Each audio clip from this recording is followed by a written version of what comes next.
अगर आप खाटू श्याम के भक्त हैं तो ये खबर आपको खुश कर देगी।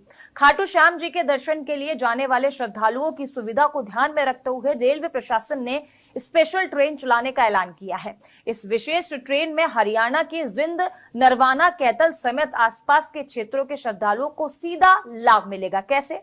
रेलवे द्वारा ये ट्रेन 29 दिसंबर से 1 जनवरी तक चलाई जाएगी, जिससे नए साल के अवसर पर बड़ी संख्या में श्रद्धालु आसानी से खाटू श्याम धाम पहुंच सकेंगे। रेलवे के अनुसार ट्रेन संख्या 09711 कुरुक्षेत्र फुलेरा स्पेशल 29 दिसंबर से 1 जनवरी तक कुरुक्षेत्र से रात 11:30 बजे रवाना होगी। रेलवे अधिकारियों का कहना है कि श्रद्धालुओं की बढ़ती भीड़ को देखते हुए ये फैसला लिया गया है ताकि यात्रा सुरक्षित हो और सुगम हो सके।